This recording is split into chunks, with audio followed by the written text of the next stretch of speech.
Hello all, welcome to eminent PSC. ഇന്ന് നിങ്ങളുടെ മുമ്പിൽ അവതരിപ്പിക്കുന്നത് നിങ്ങൾ ജൂൺ 14 എന്ന് പറയുന്ന ഒരു ഡേറ്റിൽ KS പ്രിലിംസ് എക്സാമിനേഷൻ എഴുതുന്നതിന് മുന്നോടിയായിട്ട് നിങ്ങൾ നല്ലതുപോലെ ഒരു പ്രാക്ടീസ് ചെയ്യേണ്ടിയിരിക്കുന്നു. അങ്ങനെ പ്രാക്ടീസ് ചെയ്യുന്ന സമയത്ത് നിങ്ങൾക്ക് ഏറ്റവും ഉപകാരപ്പെടുന്ന ഒരു ടെസ്റ്റ് സീരീസ് പരിചയപ്പെടുത്താൻ വേണ്ടിയാണ് ഞാൻ വന്നിരിക്കുന്നത്. മൈസെൽ സഫാൻ നിങ്ങളുടെ ഹിസ്റ്ററിയുടെ ഫാക്കൽറ്റിയാണ്. അപ്പോൾ ഞാനിവിടെ എമിനന്റ് PSC നിങ്ങളുടെ മുമ്പിൽ അവതരിപ്പിക്കുന്ന ടെസ്റ്റ് സീരീസിൻ്റെ ഒരു ബ്ലൂ പ്രിൻ്റ് ആദ്യം പറയാം. അത് തന്നെയാണ് ഈ എക്സാമിനേഷൻ്റെ ഏറ്റവും പ്രധാനപ്പെട്ട പ്രത്യേകതകളും. ഓക്കെ, അപ്പോൾ ഈ ടെസ്റ്റ് സീരീസിൽ നിങ്ങൾക്ക് ടോട്ടലി ലഭ്യമാകുന്നത് ഒരു 20 ടെസ്റ്റാണ്.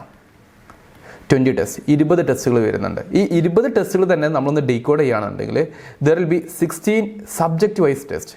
നിങ്ങൾ ആലോചിച്ച് നോക്കിക്കേ, we have paper 1 and paper 2. Paper 1 നമുക്ക് കുറച്ച് പ്രധാനപ്പെട്ട മൊഡ്യൂൾസ് വരുന്നുണ്ട്, പേപ്പർ 2 വരുന്നുണ്ട്. ഇതിൻ്റെ ഡീറ്റെയിൽഡ് ആയിട്ടുള്ള ഡിസ്കഷനും എല്ലാം നമ്മുടെ യൂട്യൂബ് ചാനലിൽ തന്നെ കിടപ്പുണ്ട്, നിങ്ങൾക്ക് അതൊന്ന് ചെക്കൗട്ട് ചെയ്യാം. സോ 16 സബ്ജക്റ്റ് വൈസ് ടെസ്റ്റ് വരുന്നുണ്ട്. അതിൽ 10 പേപ്പർ 1 നിന്നും 6 പേപ്പർ 2 നിന്നും, ബാക്കി വരുന്ന 16 ശേഷം 4 ഫുൾ ടെസ്റ്റുകളും വരുന്നു. അങ്ങനെ ടോട്ടലി 20 ടെസ്റ്റുകളാണ് വരുന്നത്. So this is the frame work. ഇതാണ് ഇതിൻ്റെ ഒരു സ്കെലിട്ടൺ. ഇനി ഈ സ്കെലിട്ടൺ തന്നെ ഒന്നും കൂടെ ഡീറ്റെയിൽ ആയിട്ട് നോക്കുകയാണെന്നുണ്ടെങ്കിൽ ഈ 16 subject vice test, then 4 full test, ഇതിൻ്റെ അകത്ത് തന്നെ നോക്കുന്ന സമയത്ത് നിങ്ങൾക്കറിയാം you have something very special in this examination. Kerala modules എന്ന് പറയുന്നത് KSൻ്റെ 2020 പ്രിലിംസ് എക്സാമിനേഷനിൽ 31 ചോദ്യങ്ങളാണ് കേരള മൊഡ്യൂൾസ് നിന്ന് മാത്രം ചോദിച്ചിട്ടുണ്ടായിരുന്നത്. അതിൻ്റെ ഒരു എഫക്റ്റീവ് പ്രിപ്പറേഷൻ എന്ന രീതിയിൽ നിങ്ങൾക്ക് സിലബസുകൾ യഥാക്രമം അങ്ങനെ തന്നെ കൊടുത്തിട്ടുള്ള ഒരു ഷെഡ്യൂളാണ് നിങ്ങൾക്ക് ലഭ്യമാകുന്നത്. ഞാൻ ഡീറ്റെയിൽ ആയിട്ടുള്ള ഷെഡ്യൂൾ കാണിച്ചു തരാം.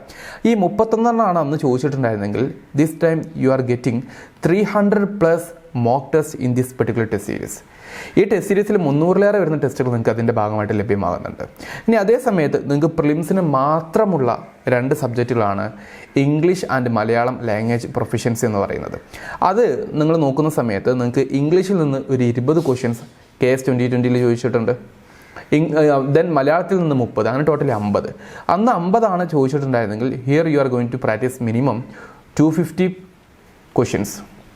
അപ്പോൾ നോക്കിക്കുക, അത്രയും പ്രാക്ടീസ് നമ്മൾ നടത്തുമ്പോൾ തന്നെ ഡെഫിനറ്റ്ലി നമ്മൾ അത്യാവശ്യം നല്ല രീതിയിലുള്ള ഒരു പെർഫോമൻസ്, നമ്മുടെ ഒരു നല്ലൊരു ഗ്രോത്ത് ഇൻ ദിസ് പ്രിലിംസ് മോഡിലോട്ട് നമുക്ക് കൊണ്ടുവരാൻ വേണ്ടി പറ്റും. ഇനി ഇത് മാത്രമല്ല, നമുക്കറിയാം പേപ്പർ 2 ഇക്കണോമി ഉണ്ട്, സയൻസ് ആൻഡ് ടെക്നോളജി ഉണ്ട്. Economy and planning, science and technology. അതിൻ്റെ കൂട്ടത്തിൽ തന്നെ സിലബസിൽ കൃത്യമായിട്ട് പറഞ്ഞിട്ടുള്ളതാണ് കറണ്ട് ഇവൻറ്റ്സ് എന്നുള്ളത്. കറണ്ട് ഇവൻറ്റ്സ് കഴിഞ്ഞ പ്രാവശ്യം ചോദിച്ചിട്ടുണ്ടായിരുന്നത് ഒരു 10 to 15 ആണ്. കറണ്ട് അഫയേഴ്സിൻ്റെ ഒരു ലെവലൊക്കെ എടുത്ത് നോക്കുന്ന സമയത്ത് 10 to 15 റേഞ്ചിലാണ് വന്നിട്ടുണ്ടായിരുന്നത്. പക്ഷേ here with this test series you are going to practise 100 MCQs, 100ഓളം പ്രധാനപ്പെട്ട ഏരിയയിൽ നിന്നുള്ള ക്വസ്റ്റ്യൻസ് നിങ്ങൾ പ്രാക്ടീസ് ചെയ്യും. സോ അതുകൊണ്ട് തന്നെയാണ് ഞാൻ പറയുന്നത് this is something very very very efficient test series that you are going to get for this examination. ഇത് മാത്രമല്ല, ഇനി എക്സാമിനേഷൻ്റെ കുറച്ച് നേച്ചർ എടുത്ത് നോക്കുന്ന സമയത്ത് നമുക്കറിയാം there are different types of questions. Direct questions ഉണ്ട്, സ്റ്റേറ്റ്മെൻറ്റ് 1, 2 ഉണ്ട്, 1, 2, 3, 4 ഉണ്ട്. ഇങ്ങനത്തെ പല കാര്യങ്ങൾ വരുന്നുണ്ട് അല്ലേ. ഇതെല്ലാം നിങ്ങൾ പ്രാക്ടീസ് ചെയ്യപ്പെടുന്നു. അതുമാത്രമല്ല, എക്സാമിനേഷൻ്റെ ഈ ക്വസ്റ്റ്യൻസിൻ്റെ നേച്ചർ നോക്കുന്ന സമയത്ത് there will be easy questions. Definitely നമ്മളത് പ്രാക്ടീസ് ചെയ്യണം. Average questions and difficulty or tougher ക്വസ്റ്റ്യൻസും എല്ലാം വരുന്ന ഒരു കോംപ്രഹെൻസീവ് ആയിട്ടുള്ളൊരു പാക്കേജാണ്. ഇനി ഇതിൻ്റെ ഫർദർ ഡീറ്റെയിൽസ് ഞാൻ പറയാം. നമ്മൾ എക്സാമിനേഷൻ സ്റ്റാർട്ട് ചെയ്യുന്നത് April 6 ഓൺവേർഡ്സ് ആണ്. April 6 മുതൽക്കാണ് നമ്മുടെ ഒരു ഷെഡ്യൂൾ ആരംഭിക്കുന്നത്. അതിൽ നിങ്ങൾക്ക് ഒരു മോഡൽ കാണിച്ചിട്ട് നിങ്ങൾ നോക്കിക്കേ, ancient and medieval history. April 6 നിങ്ങൾക്ക് അതാണ് ടെസ്റ്റ് 1 ആയിട്ട് വരുന്നത്. അതിൽ syllabus, as per the syllabus you have salient features and major landmarks of ancient and medieval India, art, culture, literature and architecture, major dynasties, their administrative system, social, religious and economic conditions, prominent movements etcetera.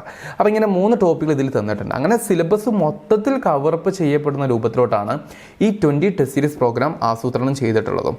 Okay, അതിൽ another test April 10 പിന്നീട് വരുന്നത്. അത് 2 പാർട്ടാക്കി divide ചെയ്തു, Indian constitution and geography.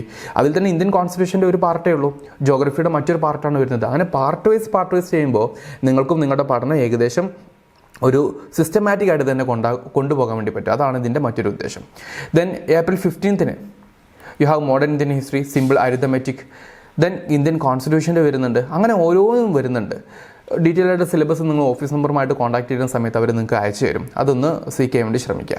കൂട്ടത്തിൽ ഇവിടെ നോക്കിക്കുക, വളരെ പ്രധാനപ്പെട്ട ഒരു ടെസ്റ്റ് നിങ്ങളുടെ മുമ്പിൽ പരിചയപ്പെടുത്താനുള്ളത്. That is test number 15. Test number 15 I show you that. Test number 15 നോക്കിക്കേ, this is Kerala economy. Kerala economy നിങ്ങൾക്ക് 8-9 മൊഡ്യൂളുകളായിട്ട് വരുന്നുണ്ട്. അപ്പോൾ കേരള ഇക്കണോമിക്ക് വേണ്ടി മാത്രമായിട്ടുള്ള ഒരു ടെസ്റ്റ് 100 മാർക്കിൻ്റെ ഒരു ടെസ്റ്റ് എന്ന് പറയുമ്പോൾ അതിൻ്റെ സിലബസ് പ്രകാരമായിട്ടുള്ള കാര്യങ്ങളും അതിൻ്റെ കറണ്ട് അഫയേഴ്സൊക്കെ വരുമ്പോൾ ദിസ് വിൽ ബി സഫീഷ്യൻറ്റ്. നിങ്ങൾ തന്നെ ഇത് മാക്സിമം ഒന്ന് സീക്ക് ചെയ്യാൻ വേണ്ടി ശ്രമിക്കുക. ഡെഫിനറ്റ്ലി നിങ്ങളുടെ പ്രിലിംസ് ക്വാളിഫൈ ചെയ്യാൻ നിങ്ങളെ സഹായിക്കുന്ന ഏറ്റവും പ്രധാനപ്പെട്ട ഒരു കോണ്ടന്റ് ഇത് തന്നെ ആയിരിക്കും. ഓക്കെ, അപ്പോൾ ആ രീതിയിലുള്ള ടെസ്റ്റ് സീരീസാണ് നമ്മൾ പ്ലാൻ ചെയ്തിരിക്കുന്നത്. അങ്ങനെ ഏപ്രിൽ 6 ആരംഭിച്ചുകൊണ്ട് ദെൻ ജൂൺ 9 ആകുമ്പോഴേക്കും നിങ്ങളുടെ ടെസ്റ്റ് സീരീസ് ഫുള്ള് കംപ്ലീറ്റ് ആകുന്നു. നിങ്ങൾക്ക് ഓൺലൈനായിട്ട് എക്സാമിനേഷൻ എഴുതാൻ വേണ്ടി പറ്റും. അപ്പോൾ നിങ്ങൾക്ക് എവിടെ നിന്നാണെങ്കിലും ഇത് കൃത്യമായിട്ട് പഠിക്കുക എന്നുള്ളതാണ് നിങ്ങളുടെ കാര്യം. നിങ്ങൾ ചെയ്യേണ്ടത് ഇത്ര മാത്രമേ ഉള്ളൂ. നിങ്ങൾ ഈ സിലബസിൻ്റെ അടിസ്ഥാനത്തിൽ നിങ്ങളുടെ പ്രിപ്പറേഷൻ ഒന്ന് അലൈൻ ചെയ്ത് കൊണ്ടുപോവുക. അപ്പോൾ നേരത്തെ തന്നെ ജോയിൻ ചെയ്യുന്ന ആൾക്കാർക്ക് ഈ പ്രിപ്പറേഷൻ്റെ ഭാഗമായിട്ട് നിങ്ങൾക്ക് അതിൻ്റെ ഫർദർ കാര്യങ്ങളെല്ലാം ലഭ്യമാകും. നിങ്ങൾക്ക് അത് മനസ്സിലാക്കാൻ വേണ്ടി പറ്റും. എമിനൻറ്റ് PSCയുടെ യൂട്യൂബ് ചാനലിൽ തന്നെ ഒരുപാട് ക്ലാസ്സും വീഡിയോസും കാര്യങ്ങളുണ്ട്. അതൊക്കെ നിങ്ങൾക്ക് സീക്ക് ചെയ്യാം. അത് മാത്രമല്ല, ഈ ടെസ്റ്റ് സീരീസ് അല്ലാതെ ക്ലാസ് റൂം പ്രോഗ്രാമൊക്കെ എമിനൻറ്റ് PSC പ്രൊവൈഡ് ചെയ്യുന്നുണ്ട്. അപ്പോൾ നിങ്ങൾക്ക് എന്താണോ നിങ്ങളുടെ നിലവിലെ പൊട്ടൻഷ്യൽ, നിങ്ങളുടെ സ്ട്രെങ്ത്, അത് മനസ്സിലാക്കിയിട്ട് വേണം നിങ്ങളുടെ പ്രിപ്പറേഷൻ കൊണ്ടുപോകാൻ. അതിൽ ഡെഫിനറ്റ്ലി നിങ്ങൾ എത്ര പഠിച്ചിട്ടുണ്ടെങ്കിലും ഇനി പഠനം തുടങ്ങിയിട്ടുള്ള ആളാണെങ്കിലും test series something very very important. അപ്പോൾ ഈ ഷെഡ്യൂൾ കാണുമ്പോൾ തന്നെ നിങ്ങൾക്ക് മനസ്സിലായിട്ടുണ്ടാകും എത്രമാത്രം കോംപ്രഹെൻസീവിലാണ് നമ്മൾ ഈ ടെസ്റ്റ് സീരീസ് പ്രോഗ്രാം പ്ലാൻ ചെയ്തിട്ടുള്ളത് എന്നുള്ളത്. സോ ഇനി ഒട്ടും ലേറ്റ് ആക്കണ്ട, മിസ്സാക്കണ്ട. ഏപ്രിൽ 6 ടെസ്റ്റ് സീരീസ് ലോഞ്ച് ചെയ്യാൻ വേണ്ടി സ്റ്റാർട്ട് ചെയ്യാൻ വേണ്ടി പോവുകയാണ്. അഡ്മിഷൻ ഓൾറെഡി സ്റ്റാർട്ട് ചെയ്തിട്ടുണ്ട്. സോ എത്രയും പെട്ടെന്ന് ഓഫീസ് നമ്പറുമായിട്ട് കോൺടാക്ട് ചെയ്യുക. നിങ്ങളുടെ പ്രിപ്പറേഷൻ നല്ലതുപോലെ ഏസ് ചെയ്യുക.